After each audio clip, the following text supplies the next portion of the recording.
মামলা দিয়েছে মিছে দিয়ে সবার থেকে ধরে নিয়ে যায়, ইডি থেকে দেয়। আমি কই তুই কত ধরবু ধর, ছাড় মোনা কথা কর। একবার আমার বাড়ি থাকতে পুলিশ আচ্ছা, এখন আমার তো বাড়ানের ব্যাগডোর নাই, বুঝছেন কি বিপদ রে। স্ত্রী করছে আজ শেষ, আর ধরবে, আমরা ধরলে আমি চলে যাবো, তোমার কোন টেনশন নেই। তখন একটু চেষ্টা করাও তো দরকার। তখন আমি করলাম কি, আচ্ছা দেখি তো বুদ্ধি বার করা যায় নাকি। তোর বুদ্ধি করে আমি যা, আমার 7টা গরু ছিল ভাই, ও গরুর গড়া আছে ইটের পাকা করা, ওই গড়ার মধ্যে আমি শুয়ে পড়ছি। আমি চিন্তা করি বাড়ি গাজিয়া তালা তুলে দেখতে পারে, গরুর গলদ তো যাবে না। তোর আমি গরুর গড়ার মধ্যে শুয়ে পড়ছি, গরু খেলে আমার সঙ্গে আর খালি দুই দিক তাকায়। তখন আমি ওর মাথার দিকে হাত বুলাছি, ভাই ওই ওই গরু রাত্রির কোন দেখবার ভাই, তোর আমার দেখে বুঝা পারছি কে তখন মালিক জীবনে তো এরকম কাম হয়নি, গড়া খেয়ার থাকে মালিককে। তখন আমি চিন্তা করছি আল্লাহ তোর এতই কুদরত আল্লাহ। আহা, ওই যে একটা বটতলা একটা পত্রিকা যায় নির্বিঘ্নে শুয়ে থেকে ঘুমাচ্ছে, উপর দিক থেকে চিন্তা করছে যে এত বড় গাছ, এদের ফল হচ্ছে ছোট্ট না, আর তালের গাছে এক পায়ের উপর দাঁড়িয়ে থাকে, তারই বড় বড় তাল, এটা আল্লাহ ঠিক করেনি। এই করতেই একটা বটের গাছের ফলে সব লাকত পড়েছে। তখন লাকত পড়লি তখন এনা লাগিছে, তোর কোথায় আল্লাহ বাঁচাছো তুই, যদি তালের লাগানো হলো হয়নি তাহলে আমার লাখ মুখ গুলো কিনা। তখন আমি চিন্তা করি আল্লাহ তোমার শুকরিয়া আদায় করে শেষ করতে পারবো না। আজকে গরুর গলে ছুঁয়ে আছি, তুমি যে গরুর জবান দাওনি, এই দিন আজ বাঁচে কেন? যদি গরুর জবান থাকতো ওই মোবাইল করে পুলিশও খোলেনি, এটি শুয়ে আছে। কারণ বাংলাদেশের গরুগুলো আওয়ামী লীগ করেছিল।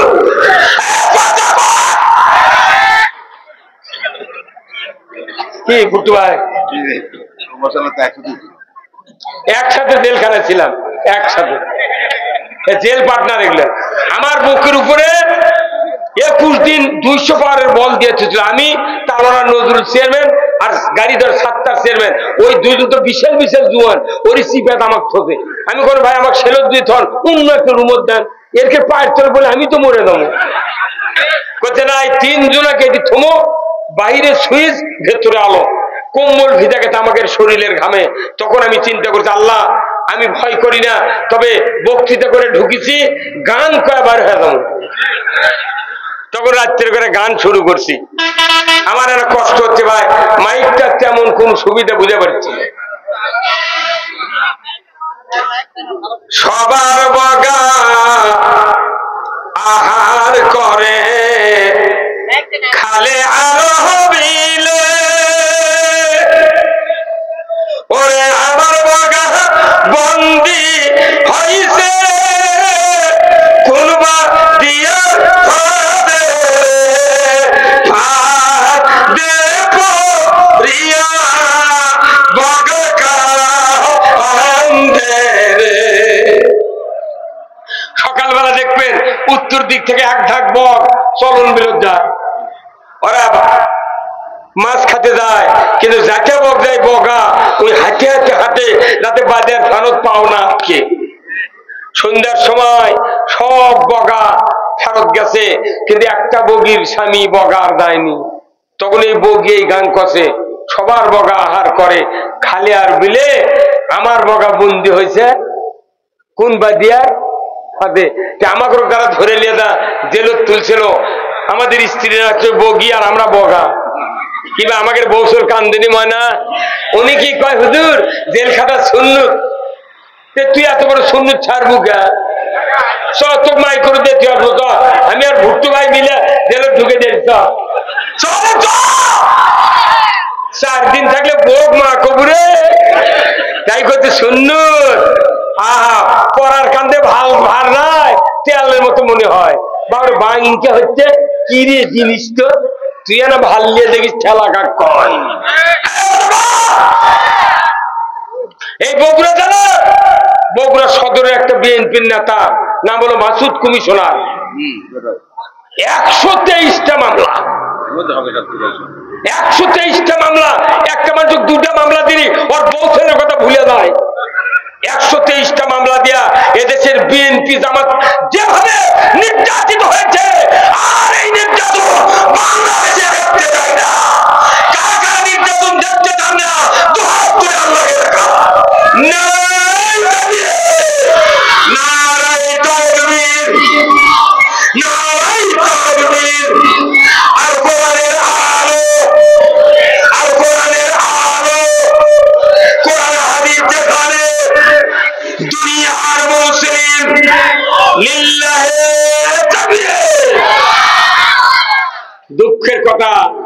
তিলে তিলে আমার সদর থানার জেলখানার হাজত রাখলো। ফজরের নামাজের ওযু করার পানি চাচ্ছি, জুল হাজ দিবি, আমাকে পানি দেয়নি। করছে হুজুর পায়খানাতে ওযু করেন তো করেন, না করেন নামাজ কি করবেন করেন। আমি পায়খানার প্যানের উপর 2 পা দিছি। থানার হাজতখানা যে এত অপরিষ্কার আমি জীবনে জানি না। আহা, প্যান গোটা পায়খানাতে ভরে তো ওর উপর দাঁড়িয়ে কোন লাখ মুখ বন্ধ করে ওযু করে নামাজ পড়ে আল্লাহ কইছে, আল্লাহ যারা আমাকে মামলা ঢুকলো আজকে রাত্রিতে, আল্লাহ ওই যে আপনাকে বিএনপির ওয়াদুদ মান্নান মেম্বার বগুড়ার জেলা নেতৃবৃন্দ তারা একই সাথে আমাকে গ্রেফতার করছে, আমাকে ফাপড় থেকে গ্রেফতার করছে আর ওদেরকে বাড়ির থেকে নিয়ে যাচ্ছে। আমি বললাম আল্লাহ যার ইন্ধনে আমাকে গ্রেফতার করা হলো বক্তৃতার ময়দান থেকে, আল্লাহ তুমি তাকে এক্ষুনি কবরে ঢোকার সুযোগ করে দাও। 1.5 মাস পরে মরে গেছে, এখন পেলা বুঝিচ্ছে। এই কথা কর আমার পরের দিন থানার জেলার জেলখানার সদর থানার হাজতের সামনে গেটর যা করছে, হুজুর সামান্য লামসাম মামলা দিচ্ছি, এটা 2-1 দিনের মধ্যে বাইরে হয়ে যাবেন। 26 দিন হাজত খাটেছি, 62,000 টাকা রাহ খরচ ফেরত দিচ্ছি, তাও বারান্দা না 1,20,000 টাকা খরচ করে হাইকোর্ট থেকে জামিন নিয়েছি। আমাকে একটা জামিন পৌঁছে দেয় আর ই করছে তোর নামে দোয়া করছি, হুজুর টাকা অত নেন কে সবার 32 লাখ টাকা পুরেছি, সেগুলো কি ভেউ বেচা তুলবো কি ভাই কত কোন টাকা?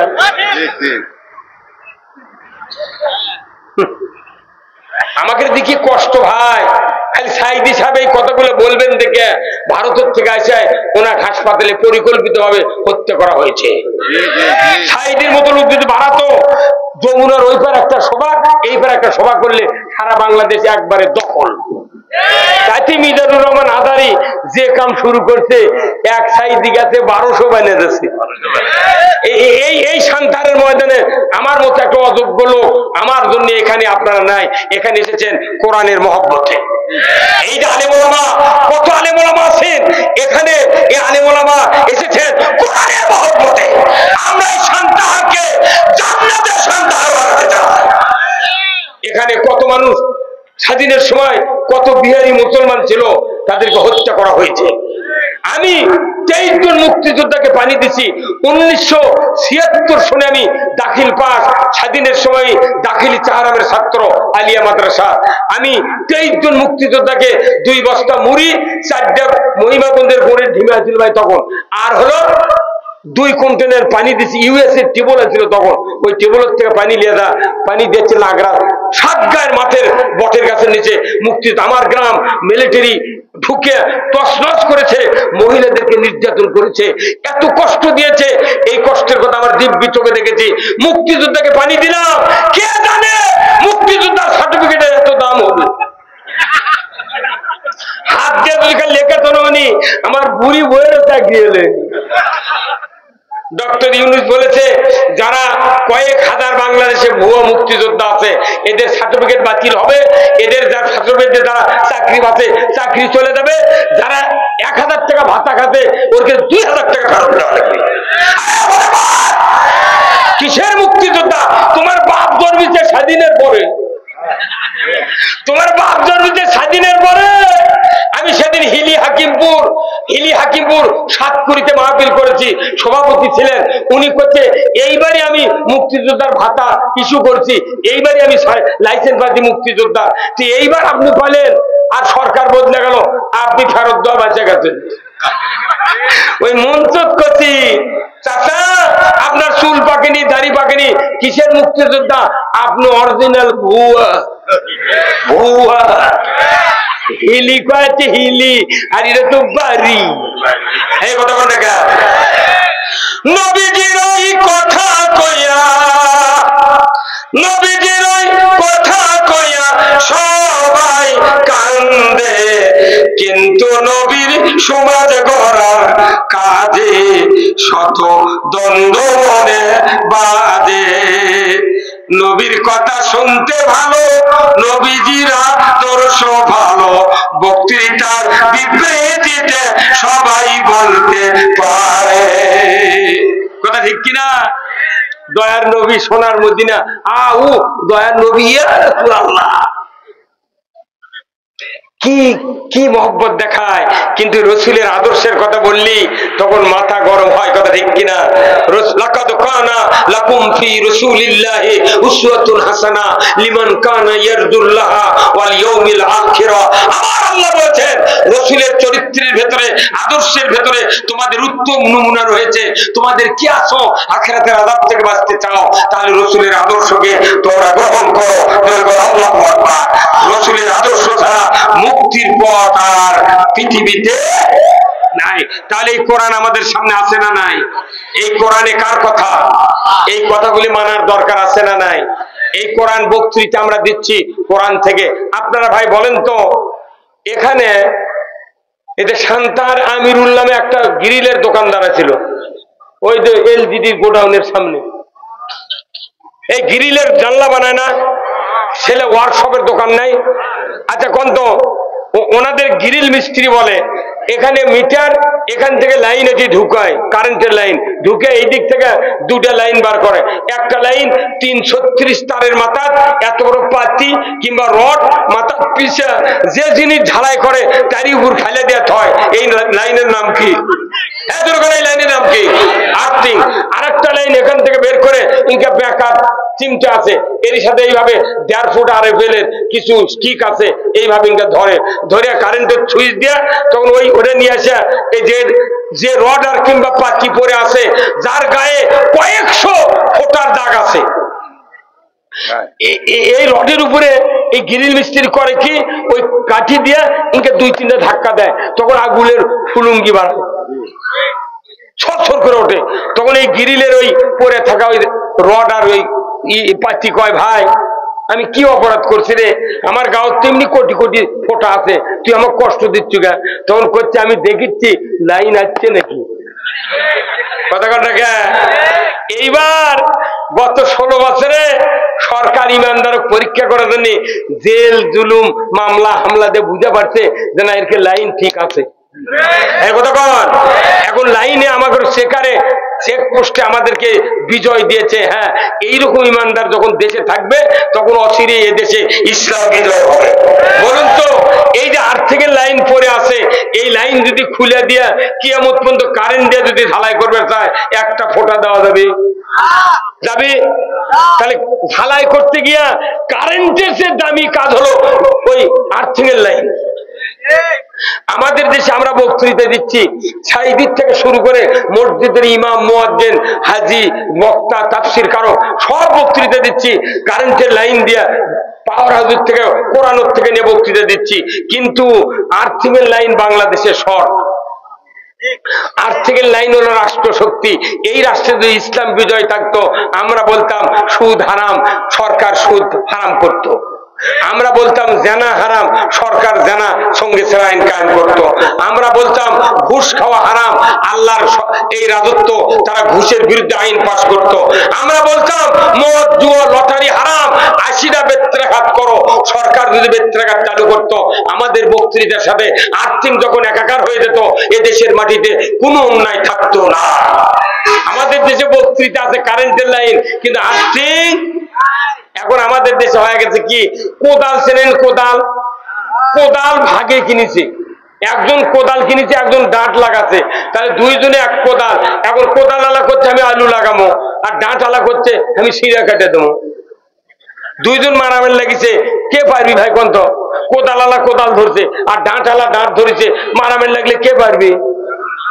ডাঁট আলা কোদাল কাড়িলে ওই কোদালের কানি ওর মাথাত মারবি। আমাকে ডাঁট হাতে চাই, আমরা বক্তৃতা করছি কোদাল নিয়ে, আর ডাঁট হাতে সরকারের হাতত। কথা কোনা না, এটা পাগলের বুদ্ধি। রাষ্ট্র শক্তি যদি ইসলামের পক্ষে না থাকে, জিন্দিগিতে পেতন খাওয়া ছাড়া কোনো উপায় থাকবে না। এই জন্য আমরা এতদিন জানাজা কাফন কাটা সব করেছি। যেহেতু মামলা দিছো, যতই জোর করে আমাকে জানাজার দ্বারে দে, তোর বেটা বাচ্চা কেউ জানাজা করার নাই। অতএব তোর মানুষ দিয়ে ভাড়া করা ইমাম দিয়ে জানাজা করে